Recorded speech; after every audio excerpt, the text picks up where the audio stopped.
வாழ்க வையகம், வாழ்க வையகம், வாழ்க வளமுடன். குரு வாழ்க, குருவே துணை. குருவின் மலரடி போற்றி. சிந்தனையை, உடல் நலத்தை சீரமைத்து உய்வித்த குருவே வாழ்க. தியானமே யோகம், யோகமே ஞானம். தமிழ் ஆனந்த யோகம். வாழ்க வளமுடன். மெய்யன்பர்களே, நமது தொடர் சிந்தனை கர்மவினை கழியும் ரகசியங்கள். இது இந்த சமுதாயத்தில் ரகசியமாகவே வைக்கப்பட்டு விட்டது. இதை பற்றி வெளியிலே நாம் சிந்தனை செய்வதற்கோ எடுத்து உரைப்பதற்கோ இந்த சமுதாயம் வாய்ப்பு அளிப்பதில்லை. சமுதாயம் வாய்ப்பு அளிப்பதில்லை என்பது மட்டுமல்ல, வேதாத்திரிய ஆசிரியர்களே இதற்கு வாய்ப்பு அளிப்பதில்லை. ஏனென்று சொன்னால், இந்த ரகசியங்களை எல்லாம் சமுதாயத்தில் மக்கள் கேட்க விரும்பவில்லை.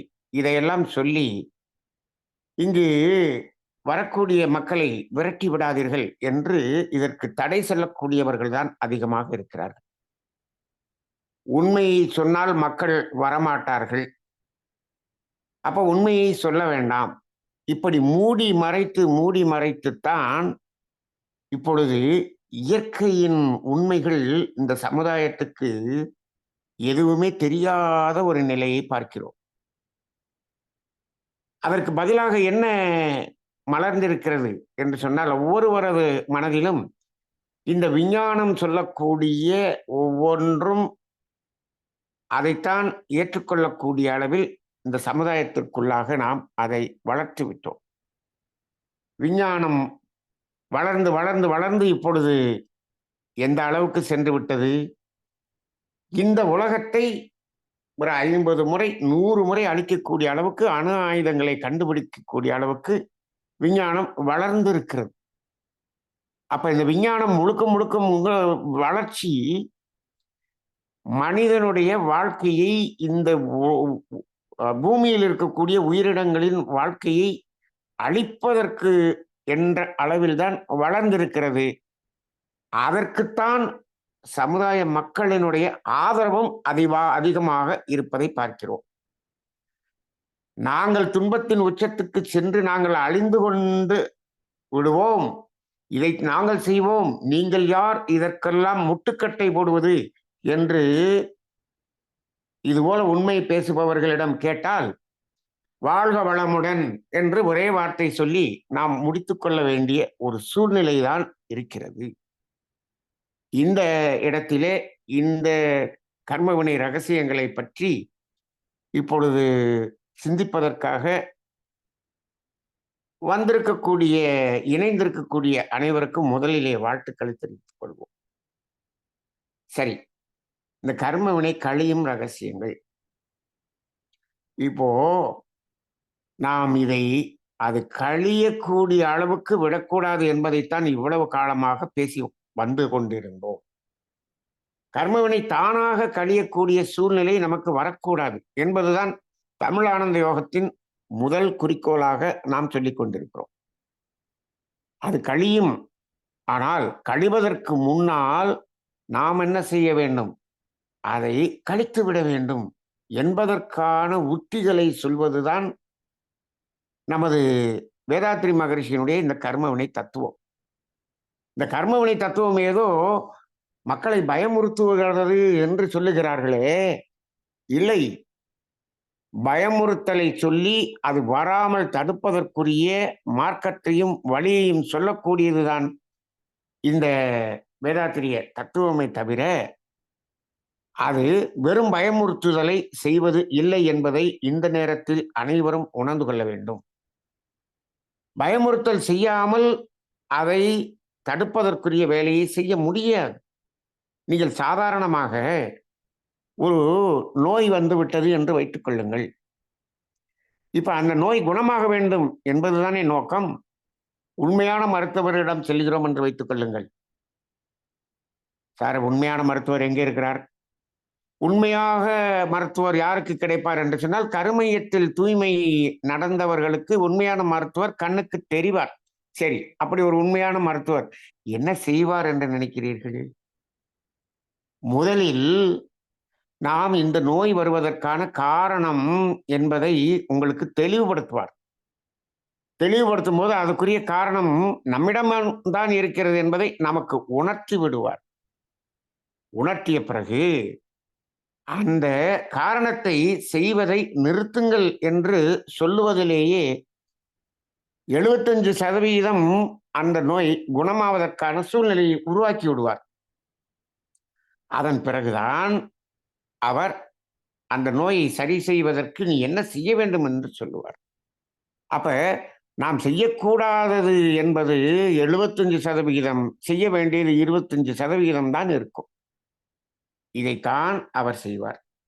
அப்ப இந்த இடத்துல அவர் அந்த நோய் வருவதற்குரிய காரணம் சொல்லும்போது, அந்த காரணம் அந்த நோயாளி தான் காரணம் என்பதை அவர் சொல்லி முடிக்கும்போது, இவர் வீணாக நம்மை பயமுறுத்துகிறார், என் மீது பழியை போடுகிறார் என்று அந்த நோயாளி சொன்னார் என்று சொன்னால், சரி, பழி போடாத மருத்துவரிடம் போய் நீ வைத்தியம் செய்து கொள் என்று அனுப்பி விடுவார். அவ்வளவுதான். நானெல்லாம் என்னிடம் அப்படி சொல்பவர்களிடமெல்லாம் அடுத்த 1 நிமிடத்திற்குள் அவர்கள் எனது இடத்தை விட்டு வெளியேறுங்கள் என்று விரட்டியே விடுவேன். விரட்டியே விடுவேன். அப்ப அப்ப உங்கள் மீது பழி போடாமல் நீங்கள் பாட்டுக்கு நீங்கள் உங்கள் வேலையை செய்து கொண்டிருங்கள், நாங்கள் உங்களுக்கு வைத்தியம் செய்து சரி செய்து கொள்கிறோம் என்ற பெரிய பெரிய மருத்துவமனைகளுக்கு சென்று அந்த அவருடைய சொத்தெல்லாம் அழிந்து அவர் என்ன வருவார், ஆம்புலன்ஸ்ல டெட் பாடியா வருவார். இதுதான் நடந்து கொண்டிருக்கிறது. அதற்கு வாழ்த்தி அவர்களை வழி அனுப்புகிற வேலையைத்தான் இந்த உண்மையான மருத்துவர் செய்வார். அவர் ஒன்றும் பண்ண முடியாது. இதுதான் இன்றைய உலகம். உலகம். சரி, இப்ப இவர் அந்த பயமுறுத்துதல் செய்யவில்லை என்று சொன்னால், அந்த 75% அவர் எதை செய்யக்கூடாதோ அதை நிறுத்துவாரா என்று பாருங்கள். நிறுத்தவே மாட்டார். அப்ப இந்த இடத்தில் அதை சொல்லித்தான் ஆக வேண்டும். இதுபோல்தான் இந்த கர்மவினை தத்துவமும். இந்த கர்மவினை தத்துவம் சொல்லும் பொழுது, இந்த கர்மவினை என்பது எங்கேயோ யாரோ பிரம்மா நம்மளுடைய தலையில நம்ம தலையெழுத்தை எழுதிட்டு போயிட்டாருன்னு கதை சொல்லிக்கிட்டு இருக்கிறத நம்புறவங்களுக்கு இது புரியாது. இந்த கர்மவினை நம்மிடம் இருக்கிறது என்று சொன்னால் அதில் இருக்கக்கூடிய 100% நம்மால் பதியப்பட்டது என்ற உண்மையை முதலில் தெரியப்படுத்தும் பொழுது பயமாகத்தான் இருக்கும். அப்படிதான் இருக்கும். அந்த பயம் வர வேண்டும், வர வேண்டும். நாம் செய்த தவறுதான் நமக்கு கர்மவினையாக வந்திருக்கிறது என்பதை உணர வேண்டும். உணராமல் தவறு செய்வதை நிறுத்த மாட்டான் மனிதன். அப்ப இது சொல்லித்தானே ஆக வேண்டும், சொல்லித்தான் ஆக வேண்டும். உண்மை கசக்கத்தான் செய்யும். சரி, சில பேர் சொல்லுகிறார்கள் இதெல்லாம் இறைவனுடைய செயல் என்று சொல்லிவிடுகிறார்கள். எது இறைவனுடைய செயல்? எது இறைவனுடைய செயல்? இறைவன் ஒரு தத்துவத்தை அழகாக புரிந்து கொள்ளுங்கள். இறைவன் மனிதன் செய்யக்கூடிய செயல்களில் தலையிடுவதில்லை. மனிதன் செய்யக்கூடிய செயல்களுக்கும் இறைவனுக்கும் சம்பந்தம் இல்லை. நிறைய பேர் கேட்கிறாங்க, நீங்க எனக்குள்ளாகவே இறைவன் இருக்கிறார், அறிவாகிய தெய்வம் இருக்கிறது என்று சொல்லுகிறீர்கள். எனக்கு இப்படி ஒரு எண்ணம் வருகிறது, பிறரை கெடுக்க வேண்டும் என்று ஒரு எண்ணம் வருகிறது. அது எங்கிருந்து வருகிறது? கர்மயத்தில் இருந்து தானே வருகிறது. கர்மயத்தில் தானே அறிவாகிய தெய்வம் இருக்கிறார் என்று சொன்னீர்கள். அப்ப அவர்தான் எனக்கு இந்த செயலை செய்ய சொன்னார், நான் செய்கிறேன் இப்படின்னு பல பேர் கேட்கிறாங்க. நான் யார் தத்துவம் தெரிஞ்ச உடனே அவங்களுடைய கேள்வி இப்படிதான் இருக்கிறது. அப்ப அந்த இடத்திலேயே அந்த இறைவன் தடுத்திருக்கலாமே என்று நிறைய பேர் கேட்கிறாங்க. இந்த இடத்தில் நன்றாக புரிந்து கொள்ளுங்கள். இறைவன் இறைநிலை என்பது மனிதனுடைய செயல்களில் 1% கூட தலையீடு செய்யவே செய்யாது. ஏனென்று சொன்னால் உங்களுக்கு 6வது அறிவு கொடுக்கப்பட்டு விட்டது. அதை வைத்து நீங்கள் எப்படி செயல் செய்வது, எதை செய்வது, எதை செய்யக்கூடாது என்பதை நீங்கள் பகுத்து உணர்ந்து கொள்ள வேண்டியது உங்களது கடமை, உங்களது சுதந்திரம் என்று செயல்களில் தலையிடுவதே இல்லை. நீங்கள் எவ்வளவு பெரிய கெட்ட எண்ணத்தை நினைத்தாலும் இறைவன் அன்றை தடுத்து நிறுத்தக்கூடிய அளவுக்கு அதை செய்ய மாட்டான்.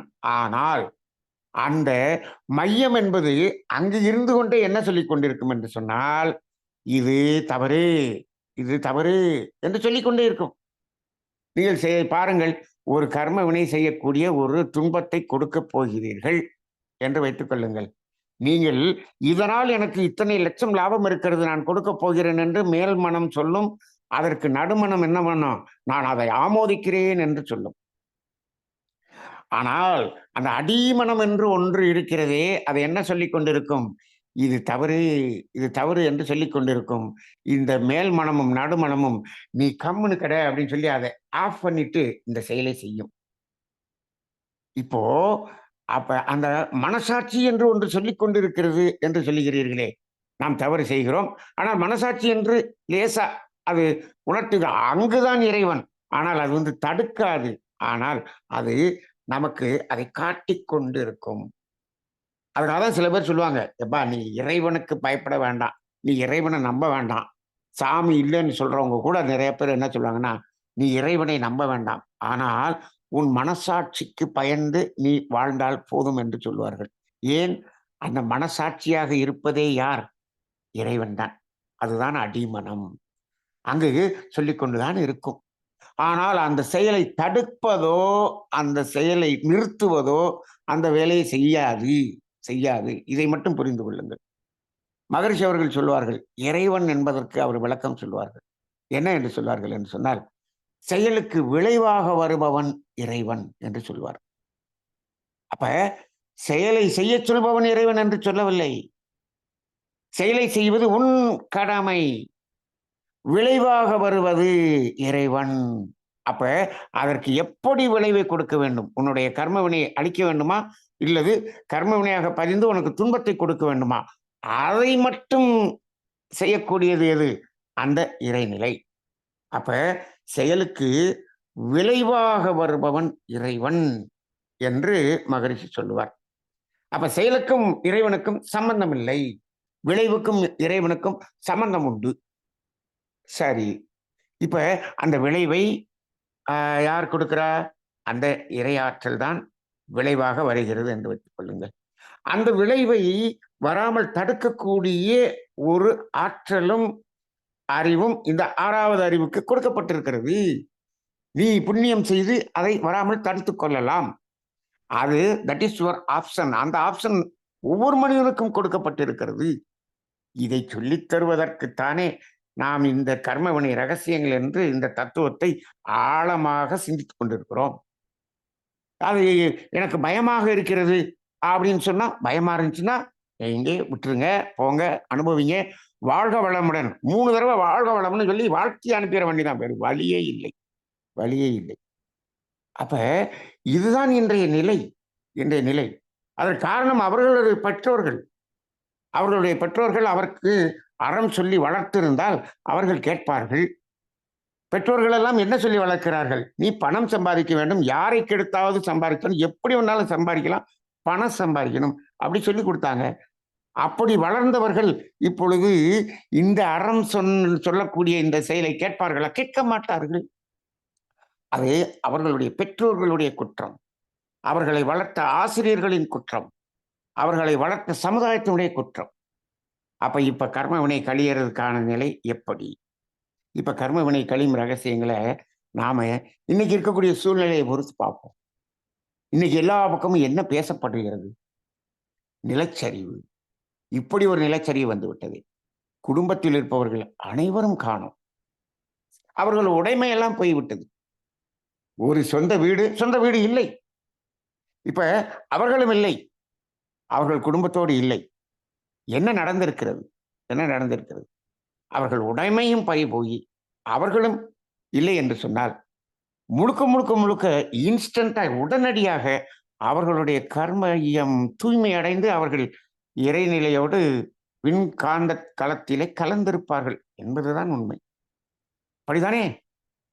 அப்ப இந்த இடத்தில் இந்த உடைமை என்று சொல்லுகிறோமே, அதுவே நம்மளுடைய கர்மயத்தில் இருக்கக்கூடிய களங்கம் தானே.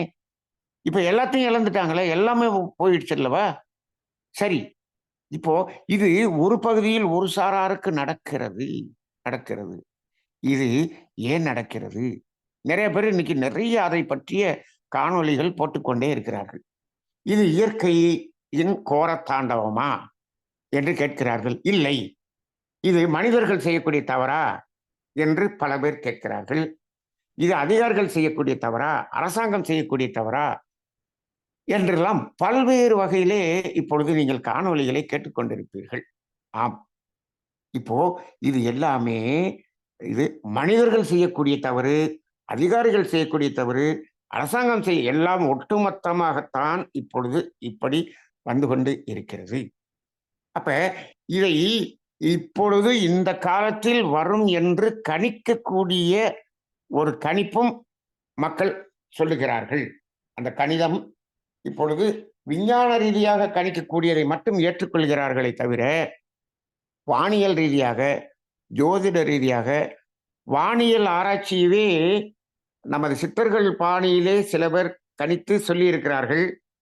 இந்த காலகட்டத்தில் இந்த மாதிரியான மண் சரிவு வரும் என்று சொல்லியிருக்கிறார்கள். ஆனால் அவர்களெல்லாம் ஜோதிடம், வானியல் அப்படிங்கிறத வச்சுட்டு உறுதிப்படுத்த விஞ்ஞானம் அதாவது விஞ்ஞான நிரூபணம் இல்லாமல் சொல்லிக் கொண்டிருக்கிறார்கள் என்று அதை அலட்சியப்படுத்தி இருக்கிறார்கள். அப்ப விஞ்ஞானம் சொல்வதைத்தான் இப்பொழுது ஏற்றுக்கொள்கிறோம். ஆனால் விஞ்ஞானம் சொல்வதையும் இங்கு மீறி அங்கு பொருளாதாரம் தான் நமக்கு பிரதானம் என்று அதையும் அலட்சியமாக எடுத்துக்கொண்டிருக்கக்கூடிய சமுதாயம் அதான் இன்னைக்கு இப்படி நடந்திருக்கிறது என்று சொல்கிறோம். அது எப்பொழுது நடக்கிறது? இதெல்லாம் ஏன் நடக்கிறது? இது இயற்கையின் சீற்றம் என்று சொல்லுகிறோம். இதைத்தான் சில இப்ப எல்லாரும் என்ன பேச ஆரம்பிச்சிட்டாங்கன்னா, பஞ்சபூதங்களுக்கு நாம் என்ன செய்கிறோம்? இடைஞ்சல் செய்கிறோம். பஞ்சபூதங்கள் நமக்கு திருப்பி நமக்கு அதை தன்னை சரி செய்து கொள்வதற்காக அது அதாவது அது முயற்சிக்கும் முயற்சிதான் இத்தனை துன்பமாக வருகிறது என்று சொல்லிக்கொண்டு இருக்கிறார்கள். எல்லாத்தையும் இப்ப நம்ம கேட்டுக்கிட்டே இருப்போம். அப்ப என்ன பண்ணுது? மண் தன்னை காத்துக்கொள்வதற்காக தன்னை இயல்பு நிலைக்கு கொண்டு வருவதற்கான முயற்சி எப்படி வருது? நிலச்சரிவாகவும் பூகம்பமாகவும் வருகிறது. அதை தனது நிலையை சரி செய்து கொள்வதற்குத்தான் அது வருது. இப்ப நம்மளே மேடு பள்ளமா படுத்திருக்கோம்னா நின்றுகிட்டு இருக்கோம், உட்கார்ந்துருக்கோம். சரி, சமதளத்துல அப்படி நகண்டு அப்படி உட்கார்றோம் இல்லையா? இது போல இந்த பூமி அது நகண்டு அது வேலையை செய்யறதுக்கு அப்போ ஏதோ அவ்வளவு பெரிய பூகம்பம் வந்துடுது, நிலச்சரிவு வந்து விடுகிறது, எவ்வளவு பெரிய ஒரு இயற்கை சீற்றம் வந்து விடுகிறது. இப்போ அந்த சமமில்லாத நிலை வருவதற்கு யார் காரணம்? ஆறறிவு படைத்த மனிதன் மட்டுமே காரணம் என்பது இயற்கையிலிருந்து வரக்கூடிய ஒரு பதில். எந்த விலங்கினங்களும் இந்த இயற்கையில் இருக்கக்கூடிய பஞ்சபூதங்களுக்கு இடையூறு செய்வதில்லை என்பதுதான் உண்மை. மனிதர்கள் தான் செய்கிறார்கள். நிலத்துக்குள்ளாக இருந்து அவ்வளவையும் உறிஞ்சி கொண்டிருக்கிறார்கள், குழாய் போட்டு உறிஞ்சி கொண்டிருக்கிறார்கள். இப்பொழுது நாம் பேசிக் கொண்டிருக்கக்கூடிய இந்த நேரத்திலே சைனா என்ற ஒரு நாட்டிலே 12 கிலோமீட்டர், 12 இல்லை 20 கிலோமீட்டர் ஆழத்திற்கு துளை ஒன்று இட்டு கொண்டிருக்கிறார்கள். இது வரைக்கும் 13 கிலோமீட்டர் வரைக்கும் ஒரு நாடு பூமி துளை போட்டு போயிருச்சான். அதுக்கு மேல போக முடியல.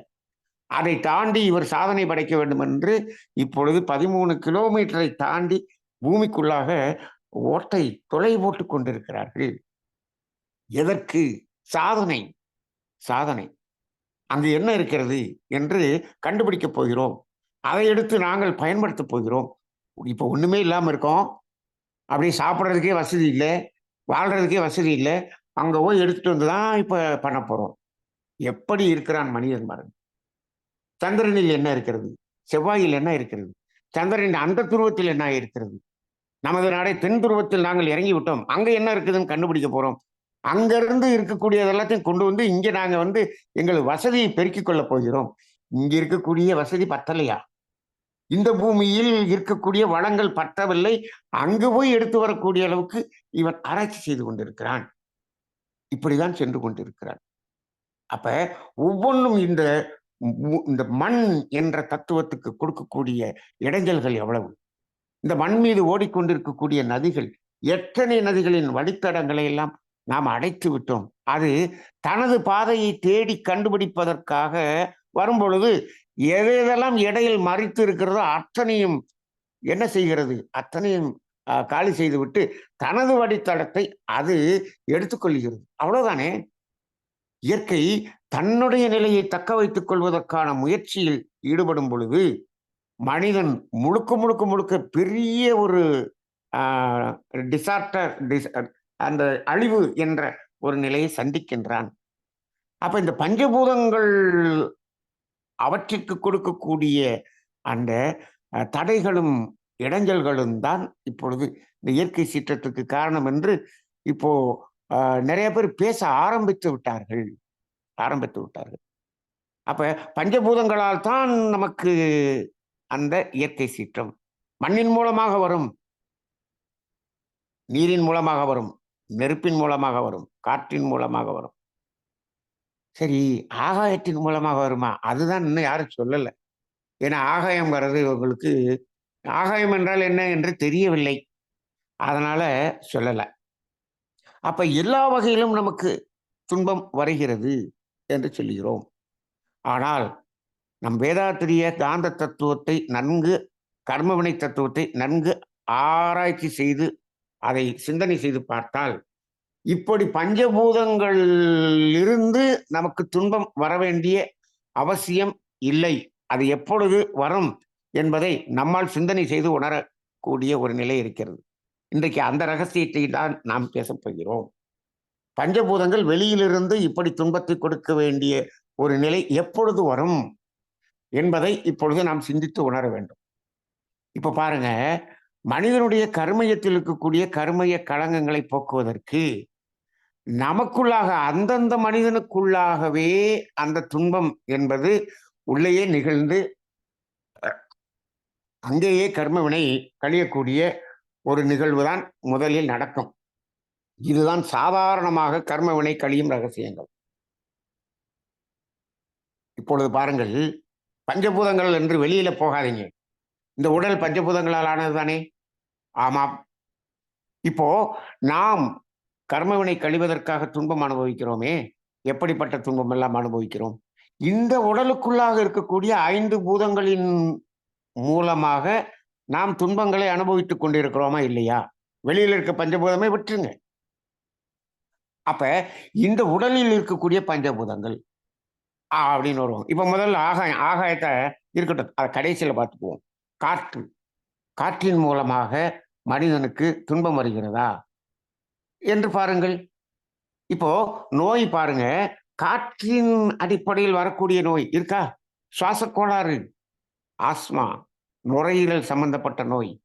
இப்போ காற்று என்ற பூதத்தின் மூலமாக, காற்று என்ற பூதத்துக்கு உரிய உறுப்பின் மூலமாக நமக்கு நோய் வந்து நாம் துன்பம் அடைகிறோமா? அப்ப அந்த துன்பம் வருகிறது, இருக்கிறது. சரி, காற்றின் மூலமாக, நெருப்பின் மூலமாக துன்பம் வருகிறதா? இது எல்லாருக்கும் தெரியும். ஃபீவர், காய்ச்சல்.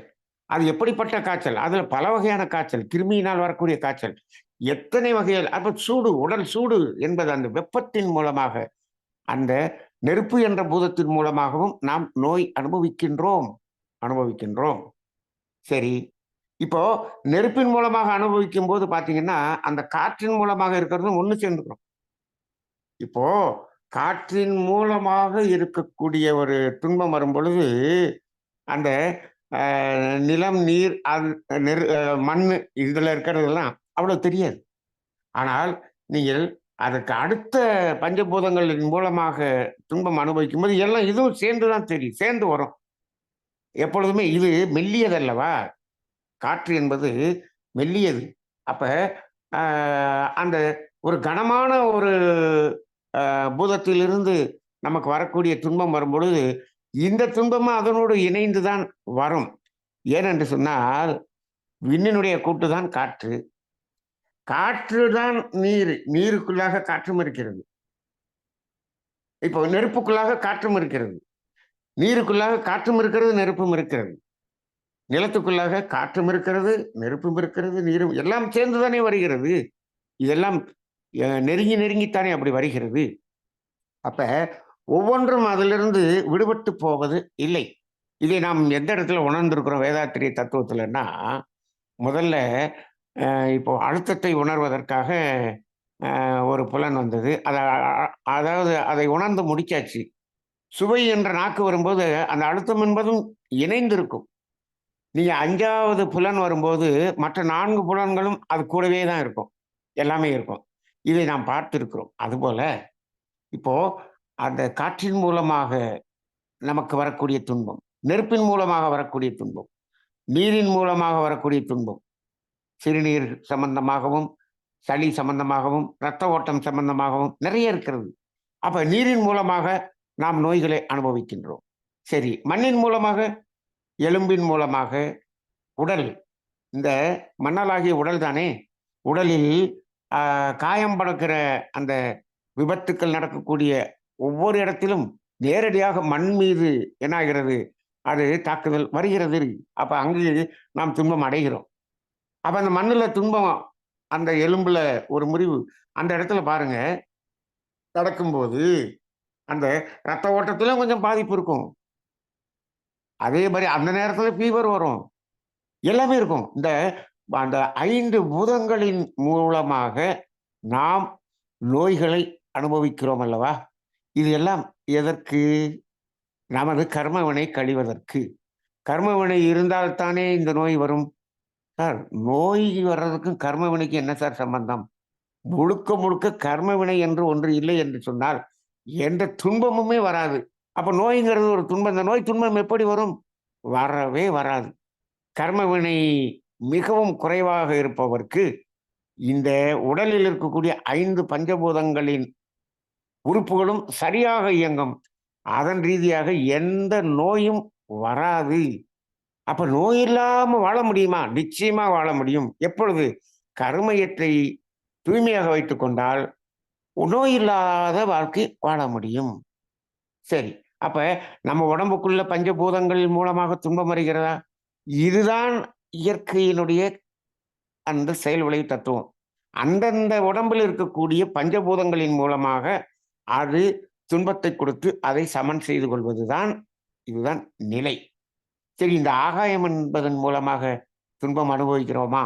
ஆகாயம் என்பது என்ன? உயிராற்றல். உயிராற்றல் தானே. அது நமக்கு இன்னும் நிரூபிக்கப்படாத ஒன்றாக இருக்கிறதுனால ஆகாயம்னா பெரிய குழப்பம் இருக்குது.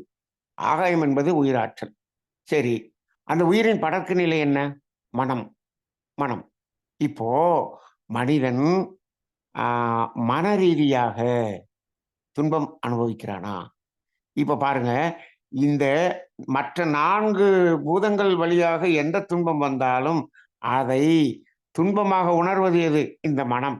ஆகாயத்தின் மூலமாக உணர்கிறான். அப்ப இந்த 4 பூதங்கள் வழியாக வரக்கூடிய அத்தனை துன்பமும் இந்த ஆகாயம் என்ற துன்பத்தின் அதன் வழியாகத்தான் மனதால் துன்பமாக உணரப்படுகிறது. இதற்கும் மேல என்ன உணர்கிறான்? ஆகாயம் என்ற அந்த உயிரின் படர்க்கை நிலையாக மனதுல என்ன ஆயிக்கிறது? பல பேருடைய அவமானங்களை சந்திக்கிறான். சரி, பொருள் இழப்பை சந்திக்கிறான். இப்ப பாருங்க, ஜோதிடத்திலே இப்போ கெட்ட நேரம் என்று சொல்லுகிறோம். அந்த கெட்ட நேரம் என்று சொன்னால், அது உங்களுக்கு கெட்ட பலன்கள் நடக்கும் என்று சொல்லுகிறார்கள். இந்த கெட்ட பலன்கள் என்று சொல்லும்போது, இந்த பீரியடுல உங்களுக்கு இதெல்லாம் நடக்கும். எதெல்லாம் நடக்கும் அப்படின்னு கேட்டா, அத 3 சொல்றாங்க. இந்த 3ல ஏதாவது 1 நடக்கலாம். 3ல் 2 நடக்கலாம். 3ம் நடக்கலாம். Depending upon the concentration of your கர்ம வினைன்னு சொல்லி போடுறாங்க ஜோதிடத்துல. அது என்ன அப்படின்னு சொன்னா, 1 கடன், பொருள் இழப்பு, வியாபாரத்தில் கடன், இல்லை கடனால பிரச்சனை, இது மாதிரி கடன் தொல்லை, இது ஒண்ணு சொல்றாங்க. 2வது என்ன சொல்றாங்க? அவமானம், போலீஸு கேஸு, கோர்ட்டு கேஸுன்னு அலைஞ்சு அலைஞ்சு அவமானம் பட்டு இருக்கக்கூடியது 2 சொல்றாங்க. 3வது என்ன சொல்றாங்க? நோய் என்று சொல்றாங்க. இந்த 3ல ஏதாவது ஒண்ணு வரும்னு சொல்லியிருப்பாங்க. ஜோதிடத்திலே 6ஆம் பாவம் என்று சொல்வார்கள். இந்த 6ஆம் பாவம் எதை குறிக்கிறது என்று சொன்னால், இந்த 3ஐயும் தான் குறிக்குதுன்னு சொல்லுவாங்க. அந்த 3 வரணும்னு அவசியம் இல்லன்னு சொல்லுவாங்க. அப்ப பாருங்க, இந்த இடத்துல உடலில் நோயாக இருந்தாலும், அது அவமானமாக இருந்தாலும், பொருள் இழப்பாக இருந்தாலும், இதை எல்லாத்தையும் உணரக்கூடியது எது என்று சொன்னால், உயிரின் படர்க்கை நிலையாகிய அந்த மனம். அப்ப ஆகாயம் என்ற பூதத்தின் மூலமாகத்தான் துன்பத்தை உணர்கிறோம். இப்படிதாங்க கர்மவினை கழியணும் அப்படின்னு இயற்கையினுடைய செயல் விளைவு தத்துவம் கொடுக்கப்பட்டிருக்கிறது. கொடுக்கப்பட்டிருக்கிறது. இப்ப இதிலேயே பாருங்க, இந்த 3 சொல்றோமே, உடல்ல நோயி, அவமானம், போலீஸ் கேஸு அல்லது அ கடன் சுமை, பொருள் இழப்பு. இந்த 3 இருக்குன்னு வச்சுக்கோங்க. இப்ப உங்களுடைய கர்ம வினை இவ்வளவு இறைவன் நேரடியா வந்து, உங்களுடைய கர்ம வினை இவ்வளவு இருக்குங்க. உங்களுக்கு இவ்வளவு துன்பம் குடுக்க வேண்டியிருக்கு. இந்த 3ல எத வழியா குடுக்கறத நீங்க சாய்ஸு நீங்களே எடுத்துக்கங்க. அப்படின்னு சொன்னா, நீங்க எதை எடுப்பீர்கள்? இந்த 3ல எத சூஸ் பண்ணுவீங்க? அப்படின்னு கேள்வி கேட்டா, ஒவ்வொருத்தரும் ஒவ்வொரு மாரி சூஸ் பண்ணுவாங்க. சூஸ் பண்ணுவாங்க.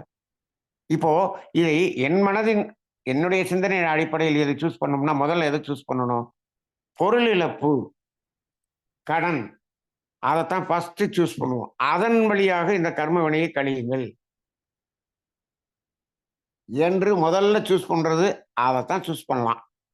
அப்ப கடன் வந்து பொருள் இழப்பு வந்துச்சுன்னு சொன்னோம்னா, உங்கள்ட்ட இருக்கக்கூடிய அ எதா இருந்தாலும் சரி, உங்கள்ட்ட இருக்கக்கூடிய உடைமைகள், சொத்து எது இருந்தாலும் எல்லாத்தையும் வித்துப்புட்டு நீ என்ன பண்ணு, அத எப்படியாவது அடைச்சிரலாம். இல்லாட்டி உழைத்து பொருள் ஈட்டி இந்த கடன அடைச்சிரலாம். எது வேணாலும் செஞ்சிரலாம். அதுதான் அந்த துன்பத்தை அனுபவிக்கிறதிலேயே ரொம்ப லீஸ்டான துன்பம். பொருள் இழப்பு. போனா போயிட்டு போகுது. என்ன சம்பாரிச்சா தானே போகுது. போயிட்டு போகுது. அந்த நிலையில் சுலபமாக அதை அனுபவிக்கக்கூடிய நிலை அது. சரி. அதுக்கு அடுத்து 2வது ஒரு கடினமான நிலை என்றால் என்ன? போலீஸ் கேஸு, அவமானம், அத்தன அசிங்கம், அவமானம் இத்தனையும் இருக்குதே.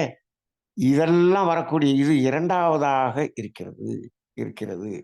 சரி. 3வதாக இருக்கிறது நோய். அப்ப நோய்ங்கிறது என்ன அது? இது 2க்கும் முத்துனது அது. இப்ப நம்ம ஒருத்தர்ட்ட கேட்கிறோம். இப்போ உங்களுக்கு ஒரு இறைவன் கேட்கிறார். உங்களுக்கு ஒரு கிட்னி ஃபெயிலியர்ன்னு ஒண்ணு குடுக்கலான்னு இருக்கிறோம். அது வேணுமா? இல்ல போலீஸ் கேஸு, கோர்ட்டு கேஸுன்னு சொல்லி ஜாமீன்ல இருந்துகிட்டு, நீங்க ஒரு 10 வருஷம் இந்த கேஸுக்காக அலைஞ்சுகிட்டே இருக்கீங்களா? இல்ல ஜெயிலுக்குள்ள இருக்கீங்களா? ஜெயிலுக்குள்ள இருக்கீங்களா? உங்களுக்கு கிட்னி ஃபெயிலியர் குடுக்கவா? அப்படின்னு கேட்டா என்ன சொல்லுவேன்? இல்ல, இல்ல எனக்கு நானு ஜெயிலுக்குள்ள கூட இருந்துக்கிறேன். நான் ஆரோக்கியமா இருந்தா போதும். ஆ இந்த கிட்னி ஃபெயிலியர் எனக்கு வேண்டாம். நோய் வேண்டாம். இப்படி தானே சூஸ் பண்ணுவோம். சூஸ் பண்ணுவோம். அப்ப இப்ப பாருங்க, நீங்க மனிதன் இப்படித்தான் சூஸ் பண்ணணும். நீங்க ஜெயிலுக்குள்ள இருந்தீங்கனாலும் உங்களுக்கு நேர நேரத்துக்கு சோறு கிடைக்குது, உட்கார்ந்துருக்கீங்க, முடிஞ்சு போச்சு. இங்க நோயில அவஸ்தைப்பட்டு எவ்வளவு அவஸ்தைப்பட போறீங்க? அப்ப ஆர்டர் ஆஃப் பிரிஃபரன்ஸ் இருக்கு பாருங்க. அப்ப இயற்கை பாருங்க, அதுல கூட 3 ஆர்டர் ஆஃப் பிரிஃபரன்ஸ் குடுக்குது. ஆனால் சில பேர் இருக்கிறாங்க. என்ன பண்றாங்க அப்படின்னு சொன்னா, அதாவது இந்த பணம் அதெல்லாம் இருக்கட்டும். எனக்கு நோய கூட குடு. இந்த பணத்த வச்சு நான் வந்து அ பெரிய ஆஸ்பத்திரியில போய் நானு அத சரி பண்ணிக்குவேன். இப்படின்னு ஒரு ஒரு ஒரு முட்டாள்தனமான முடிவை எடுக்கக்கூடியவர்களும் நெறைய பேர் இருக்கிறார்கள். நெறைய பேர் இருக்கிறார்கள். நான் இதையெல்லாம் கண்கூடாக பார்த்திருக்கிறேன். நோய் இருந்தால் இருக்கட்டும். பணம் சம்பாதிச்சா அந்த நோய சரி பண்ணிக்கலாம், சரி பண்ணிக்கலாம். அப்ப நோயை அலட்சியம் செய்து பணத்துக்கு இம்பார்ட்டன்ஸ் குடுக்கிறவங்க, நான் கண்கூடாக பார்த்திருக்கிறேன். நெறைய பேர் பார்த்திருக்கிறேன். இப்பொழுதும் நெறைய பேர் இருக்கிறார்கள். நெறைய பேர் இருக்கிறார்கள். வேதாத்திரிய தத்துவத்தை கேட்டுக்கொண்டிருப்பவர்களிலேயே நெறைய பேரை பார்த்திருக்கிறேன். அவர்கள் என்ன வேதாத்திரியம் படித்தார்கள் என்று தெரியவில்லை. அப்ப எது சுலபமானது? பொருள். போனா போயிட்டு போது. அப்ப எதுக்கு எத நம்ம ஃபர்ஸ்ட் பிரிஃபரன்ஸா எடுக்கணும்? இதை மாற்றி எடுத்துக் கொள்கிறான். மாற்றி எடுத்துக் கொள்கிறான். அப்ப நீங்க சாய்ஸ் வந்து நோய்ன்னு எடுத்தீங்கன்னா, நோய் தான் வரும். நீங்க என்ன சொல்றீங்க? ஐயா! இறைவா எனக்கு கடன கடன் இல்லாம ஆக்கிரு. எனக்கு காசு பணத்த குடுத்துரு. அப்படின்னு இறைவன்ட்ட போய் வேண்டுறீங்க. அப்படின்னு வச்சுக்கங்க. சரி, அப்ப அந்த பாதையை நான் அடைத்து விடுகிறேன்னோனே, இந்த பாதை ஆட்டோமேட்டிக்கா திறந்துருது. அப்புறமேல் திருப்பி ஓடுறீங்க. என்ன இறைவா! எல்லா காசு பணத்தையும் குடுத்துட்டேன். எனக்கு இவ்வளோ பெரிய நோய குடுத்துட்ட. நீ தான் நீ அது வேணான்னு சொன்னீல்ல. அத வேணான்னு சொன்னா, அத நிறுத்துனா இது வரும். இத நிறுத்துனா அது வரும். என்ன இறைவா! 3 கதவையும் அடைச்சிரு. 3 கதவையும் அடைச்சிருன்னு சொன்னோம்னா, நேர தமிழ் ஆனந்த யோகத்துல போய் அங்க கர்மவினை தத்துவத்துக்கு என்னென்ன தத்துவம் சொன்னாங்களோ அதெல்லாம் நடைமுறைப்படுத்துப்பா. 3 கதவும் அடைச்சுக்கிறோம். இது என் கையில இல்லப்பா, நானா அடைக்க போறேன். அப்ப இதுதான் இயற்கை கொடுக்கக்கூடிய சாய்ஸ். ஆனால் இப்பொழுது சமுதாயத்தில் எதை விரும்புகிறார்கள் என்று பாருங்கள். எதை விரும்புகிறார்கள்? எனக்கு நோய் வந்தாலும் பரவாயில்லை, கோடியாக பணம் இருந்தால் அந்த நோயை நான் சமாளித்துக் கொள்வேன் என்று சொல்பவர்கள் தான் 100க்கு 80% இருப்பார்கள் என்று நான் நினைக்கிறேன். அது சதவீதம் சரியா இல்லையான்னு தெரியல. ஏன் அப்படின்னு சொன்னோம்னா, ரொம்ப படிச்சவங்க. ரொம்ப படிச்சவங்க தான் இப்படி நினைப்பாங்க. அப்படிதான் இருக்கிறார்கள். ஆனால் உண்மை என்ன? உண்மை என்ன? அதுதான் எப்படி பணம் அது போனா போயிட்டு போகுது அப்படின்னு எடுக்கணும், எடுக்கணும். அப்ப இந்த ஜோதிடத்தில் வரும்போது அப்படிதான் பண இழப்பு வருகிறதுன்னு சொல்லும்போது நான் அதான் சொல்லுவேன். பரவாயில்ல, ஏற்றுக்கொள்ளுங்கள். இது வராமல் இருந்திருந்தால் உங்களுக்கு பெரிய நோய் துன்பமாக வந்திருக்கும். நல்ல வேளை பொருள் இழப்பாக போயிருக்கிறது. நீங்க சம்பாரிச்சது தானே. அதுவும் இவர் சம்பாரிச்சது இல்லை, இவங்க அப்பா சம்பாரிச்சதெல்லாம் போயிடுச்சு. போயிட்டு போகுது, போயிட்டு போகுது. இந்த உலகத்தில் காசோடையா வந்த? இல்லையே. அப்ப அதை எப்பொழுது வேணாலும் சம்பாதித்துக் கொள்ளலாம். ஆனால் நோய் வந்தால் ஆரோக்கியத்தை எடுத்துக்கொள்வது என்பது மிக கடினம், மிக கடினம். அப்ப இதை உணர்த்த வேண்டியதாக இருக்கிறது. சரி, இப்போ இப்படித்தான் கர்மவினை கழியும் ரகசியங்களை இறைவன் கொடுத்திருந்தார். சரி, இப்ப என்ன ஆயிடுச்சு?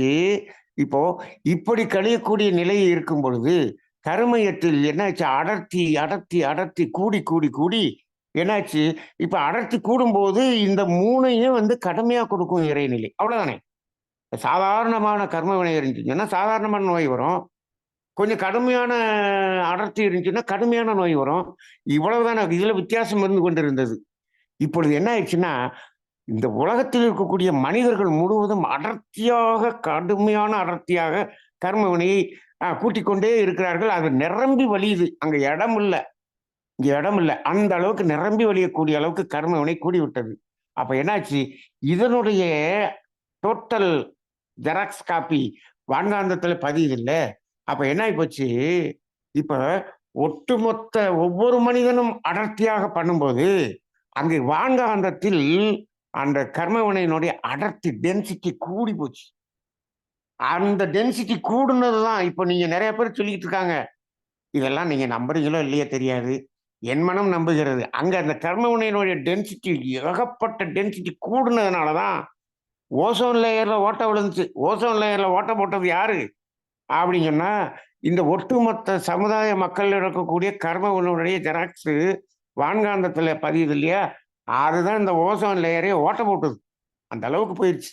அப்ப இந்த இதனுடைய அழுத்தம் அங்க அதிகரிக்கும் போது, அப்ப இயற்கை என்ன செய்கிறது என்று சொன்னால், ஒவ்வொரு மனிதனிலும் இருக்கக்கூடிய பஞ்சபூதங்கள் மூலமாக இதை கழித்து சமன் செய்ய முடியாது என்று ஒரு தீர்மானம் அங்க இருக்கக்கூடிய பார்லிமெண்ட்ல நிறைவேற்றப்படுகிறது. அங்க இயற்கையினுடைய பார்லிமெண்ட்ல நிறைவேற்றப்படுகிறது. நிறைவேற்றி என்ன சொல்லுது? அப்ப வெளியில் இருக்கக்கூடிய பஞ்சபூதங்கள் மூலமாக இந்த அடர்த்தியை குறைக்க வேண்டும். இந்த அடர்த்தியை குறைக்க வேண்டும். அப்படி இல்லைன்னு சொன்னோம்னா, ஓசோன் லேயர் கொஞ்சம் ஓட்டை தானே போட்டிருக்கு. ஓட்டை பெருசாகிட்டே போகுது. ஓசோனே காணாம போற அளவுக்கு இவன் கர்மவினையை கூட்டிடுவான். முதல்ல என்ன பண்ணு? இதை லேசா குறைச்சு விடு அப்படின்னு சொல்லி அதனுடைய அடர்த்தியை குறைப்பதற்கான முயற்சி தான் இந்த வெளியில் இருக்கக்கூடிய பஞ்சபூதங்கள் என்னவாக வருகிறது? இயற்கை சீற்றமாக வருவது. அப்ப என்ன வருது? காற்று. காற்று என்ற பூதம் எப்படி வருகிறது? புயலாக வீசுகிறது, சூறாவளியாக வீசுகிறது. எத்தனை இடத்துல சூறாவளி, புயல் பார்த்திருக்கிறோம் அல்லவா? ரைட்டு. நெருப்பு. நெருப்பு இப்பொழுது வெப்பமயமாக மாறிக்கொண்டிருக்கிறது. தாங்க முடியலன்னு சொல்றான். அப்படி இருக்கிறது. இப்ப இங்கெல்லாம் கிளைமேட் 7, 8 டிகிரி தான் இருக்குது. ஆனால் எரிமலை இப்போ இன்னும் ஒரு 4, 5 நாட்களுக்குள்ளாக புதிதாக ஒரு எரிமலை வெடிக்கிறதுக்கு ரெடியா இருக்கு. இப்ப வெடிக்க போகிறது. நான் இங்கு இறங்கிய அடுத்த நாள் ஒரு எரிமலை வெடித்தது. வெடித்து அது கக்கிக் கொண்டிருந்தது. அது இப்போதான் நின்னுச்சு. ஒரு மாசமா அதனுடைய இது வெளியில வந்துகிட்டே இருந்து நெருப்பு குழம்பு இப்பதான் நின்னுச்சு. நின்ன உடனே இப்ப அடுத்தது ரெடி ஆயிடுச்சு. இன்னும் 5 நாட்களுக்குள்ளாக அது வெடித்து விடும் என்று சொல்லுகிறார்கள். வெடிச்சுன்னா இன்னும் அது ஓடிக்கொண்டே இருக்கும். நெருப்பு எரிமலையாக வெடிக்கிறது. அது இல்லாம வெப்பம் அதிகமாகிறது. அப்ப வெப்பம் அதிகரிக்கிறது. அப்ப வெப்பத்தின் மூலமாக அங்கு மனிதனுக்கு அந்த துன்பம், இயற்கை சீற்றம். ரைட்டு. நீரின் மூலமாக. அப்ப என்ன ஆகுது? அளவுக்கு அதிகமான மழை. தேவைக்கு மீறிய மழை. மகரிஷி அவர்கள் அ சொல்லும்போது நாங்க கேட்போம். சாமி இந்த மழை வாழ்த்துல ஏன் சாமி இப்படி போட்டிருக்கீங்க? அப்படின்னு மழை பெய்யணும்னு வாழ்த்துனா பத்தலையா? அப்படி இல்லப்பா. மாறி அளவாய் பொழிக அப்படின்னு சொல்லுவாரு. அப்ப இது அளவுக்கு அதிகமா பெஞ்சுன்னா அது இயற்கை சீற்றம். இப்போ ஒரு இடத்துல நீங்க நல்லா பாருங்க. ஒரு இடத்தில் ஒரே நாட்டில் ஒரு பகுதியில் அதிகமான மழை பெய்து அழிவு ஏற்படுத்தும். ஒரு பக்கம் மழையே பெய்யாமல் வறண்டு போய் கிடக்கும். அங்கு வெப்பம், இங்கு நீர். அப்ப ஒருத்தர் கேட்டாரு, "இந்த இறைநிலை இயற்கை அறிவுள்ளதுன்னு சொன்னீங்களே, அறிவு கெட்ட அந்த இறைநிலைய போய் அறிவுள்ளதுன்னு சொல்றீங்களேன்னாரு." "எப்படி சொல்றீங்கன்னு?" கேட்டேன். "அங்க அவ்வளவு மழை பெஞ்சு அவ்வளவு அழிவு, இங்க மழை பெய்யாமல் இங்க வறட்சி. அங்க பெய்யறதுல பாதி இங்க பேஞ்சிருந்தா அங்கேயும் அழிவு இல்ல, இங்கேயும் அழிவு இல்ல. இதக்கூட செய்யத் தெரியாத, அறிவில்லாத அந்த இறைநிலைய போய் நீங்க அறிவுள்ளதுன்னு சொல்றீங்களே." அப்படின்னு சொன்னாரு. "அது முற்றறிவுப்பா. அது ஏன் இப்படி செய்கிறது என்று சொன்னால், நீ என்ன செய்ற? இந்தியாவுல பாருங்க, ஒரு 5% பேர் அத்தன சொத்தையும் குவிச்சு குவிச்சு வச்சிருக்கான். இத்தனாயிரம் கோடின்னு குவிச்சு குவிச்சு வச்சிருக்கான். இங்கிட்டு ஒரு ஒரு குறிப்பிட்ட சதவீதம் சாப்பாட்டுக்கு இல்லாம கஷ்டப்பட்டுக்கிட்டு இருக்கிறான். நீ ஒரு பக்கம் குமிச்சு வச்சுக்குவ, ஒரு பக்கம் இல்லாம ஆக்கிருவ. நீ செய்யக்கூடிய வேலையை நான் செய்தால் எப்படி இருக்கும் என்று சிந்திச்சு பார். அதுக்காகத்தான்ப்பா இப்படி ஒரு பக்கம் பேஞ்சுட்டு இப்படி விட்டேன். நீ செய்யறதத்தானே நான் செஞ்சேன். என் மேல என்னமோ எனக்கு என்னமோ அறிவில்லன்னு சொல்லிட்டு இருக்கிற. நீ அறிவில்லாமல் செய்யக்கூடிய செயலை உணர்த்துவதற்காகத்தான் அந்த அறிவாகிய தெய்வம் இதை செய்து காண்பிக்கிறது. அதுதான். அப்ப இப்படி செஞ்சா தானே நீ உணர்ற. நீ உடம்புக்குள்ள இருக்கக்கூடிய பஞ்சபூதங்கள வச்சுக்கிட்டு சொல்றப்ப எல்லாம் என்ன பண்ண? அதையெல்லாம் நிராகரிச்ச. நிராகரிக்கிறது எத வச்சு நிராகரிச்ச? இதெல்லாம் எங்க டாக்டர் பார்த்துக்குவாரு. நான் காச வச்சு பார்த்துக்குவேன். நான் இத வச்சு சமாளிச்சுருவேன். அத வச்சு சமாளிச்சுருவேன். செஞ்சில? இப்ப ஜமாளிச்சு பாரு. இந்த காச வச்சு சமாளிச்சு பாரு. அப்படின்னு அப்படி பெய்யுது. வெள்ளம், வெள்ளம், சுனாமி வருதா? இப்பொழுது என்ன ஆயிடுச்சு? நிலம். இதுவுமே பாருங்க படிப்படியா தான் வரும். சாதாரணமா முதல்ல சூறாவளி, காற்று, புயல் இப்படிதான் இருக்கும். அடுத்து பாருங்க நெருப்பின் மூலமாக வர்றது அதை விட கொஞ்சம் தீவிரம். நீரின் மூலமா வர்றது அதை விட தீவிரம். இன்னைக்கு பாருங்க எல்லா எல்லா பக்கமும் அதீத மழை பெஞ்சு அதை அழிவை கொடுக்கக்கூடிய அளவுக்கு மழை. அது அதனுடைய பாதை எல்லாத்தையும் வேற நம்ம அடைச்சு அடைச்சு வச்சுக்கிட்டோம். அப்ப இப்போ என்ன ஆகுதுன்னா, கொஞ்ச நாளைக்கு மழை இல்லன்னா, அந்த குளத்துல முழுதும் வீடு கட்டிருக்கான். அப்புறம் மழை பெஞ்சோனே அந்த தண்ணி அங்க தானே வரும். அப்ப வீடெல்லாம் தூக்கிட்டு போயிரும். இப்பொழுது நிலச்சரிவு, பூகம்பம். இப்பொழுது கூட ஆகஸ்ட் 22ஆம் தேதியிலிருந்து 28ஆம் தேதிக்குள் மேற்கு தொடர்ச்சி மலையிலே பெரிய ஒரு நிலச்சரிவும், பெரிய ஒரு பூகம்பம். இது 2ல ஏதோ ஒண்ணு நடக்கப் போகிறது என்று வானிலை ஜோதிட ஆராய்ச்சியாளர்கள் சொல்லுகிறார். வெறும் ஜோதிடம் இல்ல. ஜோதிட ரீதியாக வானிலை ஆராய்ச்சி செய்பவர் சில பேர் இருக்கிறார்கள். அவர்கள் விஞ்ஞான ரீதியாக இல்லை.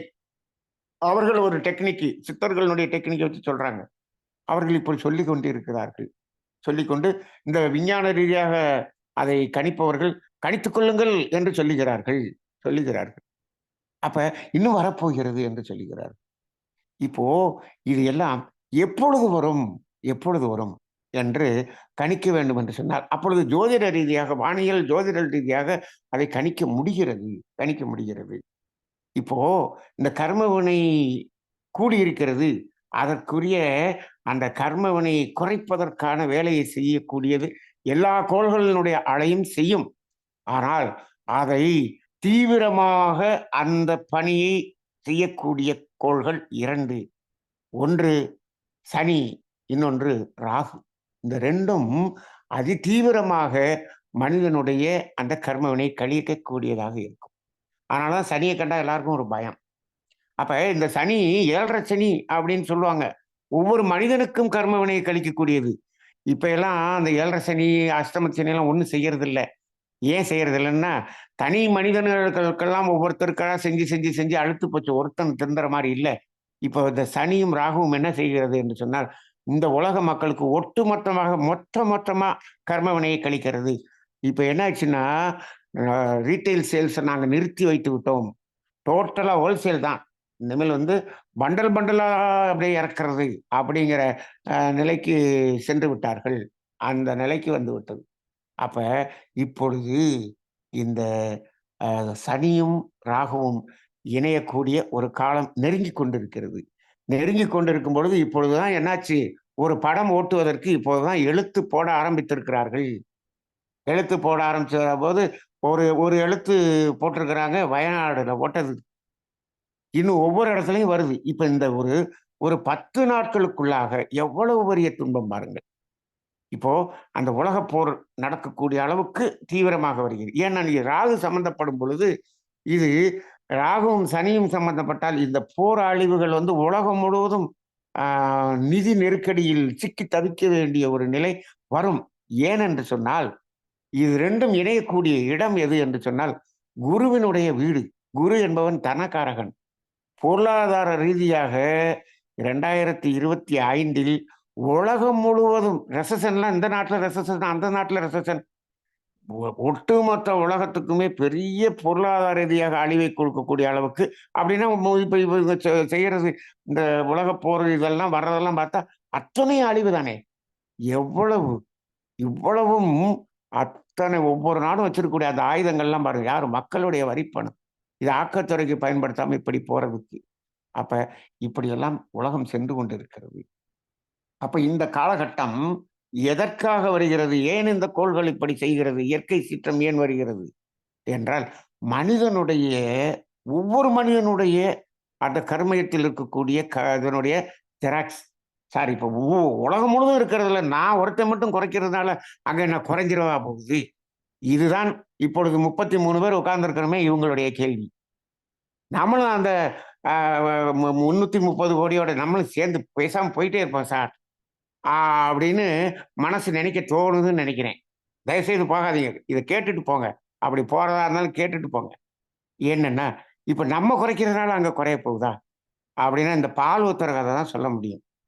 மன்னர் என்ன சொன்னாரு? எல்லாரும் ஆளுக்கு ஒரு குடம் பால் கொண்டு வந்து இங்க ஊத்திருங்கன்ட்டு பெரிய தொட்டிய கட்டி வச்சுட்டாரு. அப்ப என்ன நினைச்சான் ஒருத்தன்? எல்லாம் நாட்டுல எல்லா பேரும் பால் ஊத்தும்போது நம்ம ஒரு குடம் தண்ணி ஊத்துனா அதுல தெரியவா போகுது? இப்படின்னு நினைச்சான். இதே மாரி எல்லாரும் நினைச்சுட்டான். எல்லா பேரும் தண்ணி ஊத்திட்டாங்க. அங்க தண்ணி தான் இருந்துச்சு. பாலே காணோம். அப்ப இப்போ ஒட்டுமொத்தமா தண்ணி வந்துச்சுல்ல அதுல. இப்போ ஒவ்வொரு மனிதனும் அதை குறைக்கும்போது என்னாகும்? அங்கு அதனுடைய அளவுக்கு குறையும். சரி, இதே போல ஒவ்வொரு மனிதனும் நினைத்து குறைக்க குறைக்க குறைய அதனுடைய அடர்த்தி குறையும். சரி, நாம இப்ப என்ன சொல்றோம்னா, இயற்கை என்ன சொல்லுது? "எப்பா இருக்கிறத குறைக்கிறது இருக்கட்டும். இப்போ இந்த அடர்த்தி இந்த நிமிஷத்திலிருந்து, இந்த செகண்ட்ல இருந்து கூட்டுவதை நிறுத்தி விடுகிறோம்" என்று இந்த உலக மக்கள் எல்லாம் ஒரு முடிவெடுத்து விட்டால், இயற்கையிலிருந்து வரக்கூடிய சீற்றம் இருக்கிறது அல்லவா? அதனுடைய புரகாரம் டோட்டலா கேன்சல் ஆயிரும். கேன்சல் ஆயிரும். ஏன்? அது அடர்த்தி இருக்குது. அதுக்கு வந்துதானே ஆகும். மனிதர்கள் இனிமேல் கூட்டுவதில்லை என்று முடிவு எடுத்து விட்டார்கள். அப்ப என்ன ஆகும்? குறைக்கிறது கொஞ்சம் கொஞ்சமா நடக்கும். உங்களை நான் நம்புகிறேன். யாரெல்லாம் கர்மவினை கூட்டுவதை நிறுத்துகிறார்களோ, அவர்களை இயற்கை முழுமையாக நம்பும். இவர்கள் குறைத்து விடுவார்கள் என்று நம்பிக்கை வந்துவிடும். அது துன்பத்தை கொடுக்காது என்பதுதான் நம்ம தமிழானந்தத்துல வலியுறுத்தி சொல்லிக் கொண்டே இருக்கிறோம். அப்ப இன்னைக்கு இதெல்லாம் நிக்கணும். இந்த ராகுவும் சனியினுடைய அந்த இயற்கையை சார்ந்த அந்த அழிவுகள் இந்த உலகத்துக்கு வராமல் இருக்க வேண்டும் என்று சொன்னால், இந்த உலக மக்கள் அனைவரும் என்ன செய்யணும்? இப்பொழுதிருந்து நாங்கள் இதை நிறுத்துகிறோம். இந்த சண்டைய உடனே நிறுத்து, நிறுத்து. நிறுத்தணுமா இல்லையா? அப்ப அங்க ரஷ்யா, அங்க சண்டை நடக்குது. இங்க சண்டை நடக்குது. இங்க கலவரம் நடக்குது. அங்க கலவரம் நடக்குது. எத்தன இடத்துல நடக்குது. இது எல்லாம் ஏன் நடக்கிறது என்று சொன்னால், ஒவ்வொரு மனிதனுக்குள்ளாகவும் கலவரம் நடக்கிறது. ஒவ்வொரு கணவன் மனைவிக்குள்ளாகவும் கலவரம் நடக்கிறது. ஒவ்வொரு குடும்பத்துக்குள்ளாகவும் கலவரம் நடக்கிறது. ஒவ்வொரு உறவுக்குள்ளாகவும், ஊருக்குள்ளாகவும் கலவரம் நடக்கிறது. அதுதான் உலக அளவிற்கு போய்க் கொண்டிருக்கிறது. ஒவ்வொரு தனி மனிதனும் மாறுங்கள். இப்போ ஒரு நாட்டில் இருக்கக்கூடிய மனிதர்கள் எல்லாம் சுயநலவாதியா இருப்பாங்க. அப்ப என்ன அவன் தலைவன் சுயநலவாதியா இருக்கிறான். இங்க இருக்கக்கூடிய அந்த கலவரம் அங்க வரைக்கும் வெடிக்குது. அப்போ ஒவ்வொரு மனிதனும் மாறாமல் மாற முடியாது. அப்ப இப்பொழுது இதை குட்டுவதை நிறுத்துகிறோம் என்று நிறுத்தினாலே போதும். அது இயற்கை அதனுடைய வேலையை செய்யாது. ஏன் இப்படி சொல்லுகிறோம் என்று சொன்னால், ராகுவும் சனியும் சேர்ந்த போதெல்லாம் இப்படி நடந்ததா? இது குருவினுடைய வீட்டிலே ராகுவும் சனி இதற்கு முன்னாடி சேர்ந்திருக்கும்ல. ஒரு ஒரு 150 வருஷத்துக்கு முன்னாடி சேர்ந்திருக்கும். 50 வருஷத்துக்கு முன்னாடி சேர்ந்திருக்கும். இன்னும் 30 வருஷத்துக்கு முன்னாடி ராகுவும் சனியும் இணைந்து தானே இருக்கும். ஆனால் அப்ப எல்லாம் இவ்வளவு பெரிய விளைவு வரலையே அப்படின்னு சொன்னா, 30 வருஷத்துக்கு முன்னாடி இருந்த அந்த டென்சிட்டி ஆஃப் தி கர்மவினை கம்மி, இப்பொழுது அதிகம். அதீதம். சரி, இன்னும் 150 வருஷத்துக்கு முன்னாடி இன்னும் ரொம்ப கம்மியா இருந்திருக்கும். அப்ப அதற்குரிய விளைவு தானே வரும். அந்த டென்சிட்டி இப்ப கூடிருச்சு, கூடிருச்சு. அப்ப இப்பயே இப்படி இருக்குன்னா, சார் இன்னும் 30 வருஷம் கழிச்சு திருப்பி சேர்ற போது இதை விட கூடிருமில்லவா? இப்படியே விட்டுருந்தீங்கன்னா இன்னும் கூடத்தான் செய்யும். அதற்கு படிப்பினை தான் இப்பொழுது கொடுக்கப் போகிறது. ஆனால் நம்ம மனிதன் எப்படி தெரியுமா? படிப்பினை கொடுத்தாலும் அதை தாங்குற வரைக்கும் தாங்கிட்டு, அங்கிட்டு ஒரு 6 மாசம் கழிச்சு திருப்பி பழைய குருடி கதவை திரடின்னு ஒரு பழமொழி சொல்லுவாங்க. அந்த நிலைமையில போய் விடுவான். கொரோனா வந்த பொழுது அத்தனை பேரும் அப்படி ஆரோக்கியமாக சாப்பிட்டான். எல்லாத்தையும் நிறுத்தினான். ஒரு 3 மாசத்துல திருப்பி எல்லாத்தையும் அளவுக்கு அதிகமா திருப்பி ஆரம்பிச்சுட்டானே. ஏன் இந்த தைரியம் யார் கொடுத்தது? யார் கொடுத்தது என்று சொன்னார். தைரியம் தானாக வந்தது ஒவ்வொரு மனுஷனுக்கும். ஆனால் அதை விளக்கி சொல்லாமல் இருந்த இந்த வேதாத்திரிய சீடர்கள் போன்ற சுயநலவாதிகள் தான் காரணம். இவங்க இந்த கர்ம வினையை பத்தி பேசாதீங்க, இதை அப்படியெல்லாம் சொல்லாதீங்க, ரொம்ப சொல்லிடாதீங்க. நம்ம நம்ம இந்த வேதாத்திரிய சீடர்கள் ஆசிரியர்கள் போய் உலகத்தை மாத்திர முடியாது. ஒரு குறிப்பிட்ட அளவுக்கு மாத்திருக்கலாமா இல்லையா? மாத்திருக்கலாமா இல்லையா? நாமே சொல்லக்கூடாது. இதை சொன்னோம்னா கூட்டம் போயிடும். இந்த கூட்டத்தை வச்சு என்ன பண்ண போற? கூட்டத்துக்கிட்ட வசூல் பண்ணி என்ன பண்ண போற? அறிவித்தலுக்கு கட்ட போறோம். கட்டடத்தை வச்சு என்ன பண்ண போற? என்ன பண்ண போற? கட்டடத்துக்குள்ள உட்காந்துட்டு அரங்காவெல்லாம் சண்டை போட போற. இதுதான் நடக்கிறது. எதுக்குப்பா? கூட்டம் எதற்கு? அவங்களுக்கு இந்த தத்துவத்தை கொடுப்பதற்கு. அப்ப இவங்களும் ஓடிடுவாங்கிறதுக்காக நீ தத்துவத்தை சொல்லாமல் நிறுத்தி கொண்டிருந்தாயே, இப்பொழுது இவ்வளவு பெரிய விளைவு வரப்போகிறது. என்ன செய்ய போற? பெரிய பெரிய கட்டடம் கட்டி வச்சிருக்க. பூகம்பம் வந்துடும், அந்த கட்டடம் இடிஞ்சு போயிடும். என்ன செய்ய போற? அதுக்குள்ள உட்காந்துட்டு என்ன பாடம் நடத்த போற? இயற்கையினுடைய அந்த அந்த செயல் விளைவு தத்துவத்தை உணர்ந்து உண்மையை உண்மையாக சொல்ல வேண்டும். அது இருப்பவர்கள் கேட்கணும், கேட்காதவங்க போகட்டும். இப்போ நம்ம இந்த 33 பேர் கேட்டுக்கிட்டு இருக்கிறோம். 33 பேர் இன்னும் குறையல. ரொம்ப நன்றி. இப்ப நான் என்ன சொல்றேன், நம்ம 33 பேர் என்ன செய்யலாம்? ஒன்றே ஒன்றுதான். நம்மளுடைய கர்மயத்தில் இன்னையிலிருந்து அதை கூட்டுவதை நிறுத்துங்கள், நிறுத்துங்கள். அப்ப குறைக்கிறது தானா நடக்கும். 2025 நம்மளுடைய அழுத்தத்தை கூட்டாமல் இருந்திருந்தோம் என்று சொன்னால், இந்த இயற்கையினுடைய எவ்வளவு பெரிய சீற்றம் வந்திருந்தாலும் நீங்களும் உங்களுடைய சந்ததியும் வேறு இடத்திற்கு மாற்றப்படுவீர்கள். இந்த இடத்துல ஏதாவது ஒரு நிகழ்வு நடக்கப் போகிறது என்று தெரிந்தால், உங்களுடைய கர்மயம் உங்களுக்கு ஏதோ ஒன்றை உணர்த்தி, அந்த நாளிலே நீங்கள் எங்காவது நீங்கள் வேறு ஊருக்கு செல்லக்கூடிய ஒரு பயணத்தை இயற்கை உங்களுக்கு கொடுத்துவிடும், கொடுத்துவிடும். இது இயற்கையாகிய இறைநிலை மீது நம்பிக்கை கொண்டு இதை நீங்கள் செய்யுங்கள். நாம் செய்வோம். அவ்வளவுதான். இன்னைக்கு 850 கோடி இருக்கிறதுல 33 பேர் நம்ம இதை யோசிக்கிறோம். 33 பேர் இருந்தோம்னா 33 பேருடைய சந்ததியும் இதில் நாம் அதிலிருந்து காத்துக்கொள்ளக்கூடியவருக்கு, நம்மளை காத்துக்கொள்ளக்கூடியதற்கு தான் முடியும். இப்ப நம்மளால உலகத்தை முழுவதையும் திருத்த முடியாது, சொல்ல முடியாது. சொன்னோம்னா நம்மளையே அவர்கள் கேலி செய்யக்கூடியவர் வரும், நம்மளை பேசுறது நிறுத்துன்னு சொல்லக்கூடியது வரும். நாம் நிறுத்திக் கொள்வோம். இதுதான் கர்ம வினையை கழியும் ரகசியங்களிலே ஒரு உச்சகட்டமான ரகசியம் இன்று நாம் பேசியிருக்கிறோம். ஏனென்று சொன்னால் இப்பொழுது இருக்கக்கூடிய கால சூழ்நிலை அப்படி இருக்கிறது. நாம் இந்த நிமிடத்திலிருந்து தொடங்குவோம். இப்பொழுது இந்த சிந்தனையை நிறுத்திய அடுத்த நொடியிலிருந்து கர்ம வினையை கூட்டும் செயல் எதையுமே நாம் செய்வதில்லை என்ற சங்கல்பத்தோடு இன்றைய சிந்தனையை நிறைவு செய்து கொள்வோம். வாழ்க வளமுடன்.